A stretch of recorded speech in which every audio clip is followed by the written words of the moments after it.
చంద్రబాబు, పవన్ ఒక మంచి అండర్స్టాండింగ్ తోటి ముందుకెళ్తున్నట్లుగా మనకు కనిపిస్తుంది. ఎందుకంటే పవన్ కళ్యాణ్ తరచూ నెక్స్ట్ కూడా మేము కూటమిదిగా కలిసే ఉంటాము, వచ్చే 10 ఏళ్ళు, వచ్చే 15 ఏళ్ళు ఇవన్నీ ఎప్పుడు చెప్తూనే ఉంటారు. అంటే ఓవరాల్ గా ఇలా కూటమిగా కలిసి వెళ్ళటం, అలయన్స్ లో వెళ్ళటం అనేది ఇంకో 10 ఏళ్ళు 15 ఏళ్ళు సాధ్యం అవుతుందా అంటే, నిజంగా ఆ పరిస్థితి గనక వస్తే ఇంకో 10-15 ఏళ్ళు ఇలాగే కలిసి ప్రయాణం చేస్తే జరిగేటువంటి పరిస్థితులు వేరేలా ఉంటాయి. ఎందుకని అంటే ఎవరి ప్లానింగ్ అనేది వాళ్ళు బ్యాక్గ్రౌండ్ లో చేస్తున్నారు. ఒకటి ఏంటంటే సూపర్ 6 సూపర్ హిట్ అని చెప్పి ఒక సబ్ పెట్టేసి మేము అన్ని ఇచ్చేసాము, ఇంక ఇవ్వటానికి ఏం లేదని చెప్పి దాన్ని అక్కడతో తెరదించారు. కానీ నిజంగా సూపర్ 6 లో చెప్పినటువంటివన్నీ ఇచ్చారా అంటే లేదు కదా.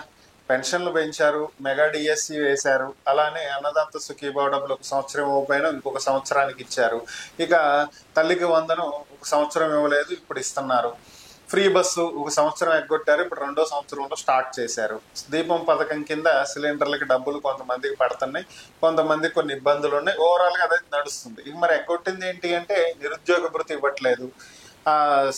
ఆడపిల్లలకు 1500 రూపాయలు ఇస్తామని చెప్పారు, అది ఇవ్వట్లేదు.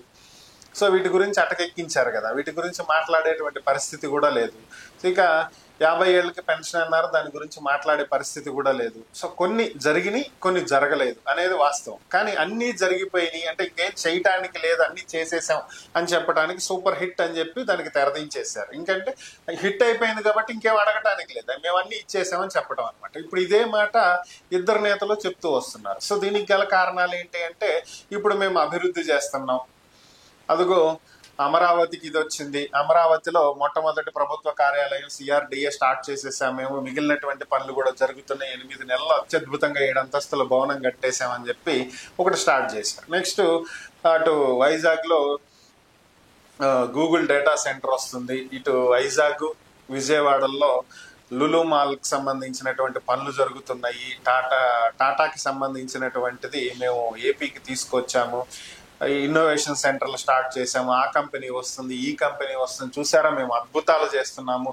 ఇది కంటిన్యూ అవ్వాలంటే మీరు పోయినసారి 2019లో చేసినట్లుగా చేయకూడదు, అప్పుడు అలాగే మీరు చేయబట్టి గడిచినటువంటి 5 ఏళ్ళు అమరావతిలో కిటుకు కూడా పడలేదు, అభివృద్ధి అంతా ఎక్కడదక్కడ ఆగిపోయింది, మళ్ళీ జగన్ మీరు ఎంచుకుంటే ఇదే జరుగుతుంది, సర్వనాశనం అయిపోద్ది. సో కాబట్టి మీరు జగన్ ఎంచుకోకూడదు, మళ్ళీ ఇంకొక 5 ఏళ్ళు మమ్మల్ని ఎంచుకోవాలి అనేది చెప్పేటువంటి ప్రక్రియ. ఎందుకు అంటే దీనివల్ల లాభం ఏంటంటే ఇంకొక 5 ఏళ్ళు కనుక ఇదే కూటమి ప్రభుత్వం అధికారంలో ఉన్నట్లయితే నెక్స్ట్ జగన్ 10 ఏళ్ళు అధికారానికి దూరం అయిపోతారు. ఆ తర్వాత పార్టీని నడపటం కొంత కష్టం అవుతుంది. అంటే జగన్ మారకపోవచ్చు, జగన్ ఇంకా పార్టీని నడిపించాలి, మళ్ళీ అధికారంలోకి తీసుకురావాలనేటువంటి వ్యూహాలు రచించవచ్చు. కానీ పార్టీ నేతల్లో ఏమవుతుంది, 10 ఏళ్ళు ప్రతిపక్షంలో ఉండేటప్పటికీ పార్టీలు మారదామా, ఎన్నికల్లో పెట్టినటువంటి డబ్బుని ఎలా రికవరీ చేయాలి, అప్పులన్నింటినీ ఎలా రికవర్ చేయాలి, సో మనం అధికారంలోకి వెళ్తే ఎంతో కొంత సంపాదించుకోవచ్చు కదా, ఇలాంటి ఆలోచనలు నేతల్లో వచ్చేటువంటి అవకాశాలు ఎక్కువ ఉంటాయి. పార్టీలు మారాలనేటువంటి అవకాశం ఎక్కువ ఉంటుంది. చిన్న చిన్నగా వైసీపీని నిర్వీర్యం చేసేటువంటి పనులు మొదలవుతాయి. సో దీనికి ఇద్దరు నేతలు కూడా తమ వంతు కృషి గట్టిగా చేస్తున్నారు. దీనివల్ల లాభం ఏంటి అంటే, చిన్నగా వైసీపీని సైడ్ చేసేసి ఒక 10 ఏళ్ళు 15 ఏళ్ళు వైసీపీ అనేది కరుమరుగా అయిపోతే ఓవరాల్ గా వైసీపీ అనేటువంటి ఒక పార్టీని ఏపీలో లేకుండా పోతుంది. ఇక వైసీపీ స్థానాన్ని నేను తీసుకుని ప్రధాన ప్రతిపక్షంగా నేను ఉండొచ్చు అనేది పవన్ కళ్యాణ్. సో అందుకే మేం కలిసి ఉంటాం అనేది ఆయన చెప్తున్నారు. అంటే ఇద్దరితో ఒక్కసారి కొట్లాడే కంటే ఒకరితో కలిసి ఇంకొకరిని పక్కకు తప్పించిన తర్వాత అప్పుడు ఒకరితో కొట్లాడటం, అంటే ఒక్కొక్కరితో ఒక్కొక్కసారి కొట్లాడటం అనేది ఈజీగా ఉండిద్ది అనేది ఆయన ప్లాన్. సో పర్ఫెక్ట్ ప్లానింగ్ తో ఆయన ఉన్నాడు. చిన్నగా పవన్ తో కలిసి జగన్ తప్పించేస్తే నెక్స్ట్ పవన్ ని ఆటోమేటిక్ గా తప్పించేయొచ్చు అనేది చంద్రబాబు ప్లాన్. ఎవరి ప్లాన్లు వాళ్ళు చక్కగా పర్ఫెక్ట్ గా ఒకేసారి ఇద్దరితో కొట్లాడకుండా ఇద్దరు కలిసి ముందు ఒకళ్ళని నాశనం చేసి తర్వాత ఇంకొకళ్ళ వంతు చూద్దాం అనేటువంటి పనిలో ఉన్నారు అనేది ప్రస్తుతం అనిపిస్తున్నటువంటి అంశం. నెక్స్ట్ ఏం జరిగిద్దో చూడాలి.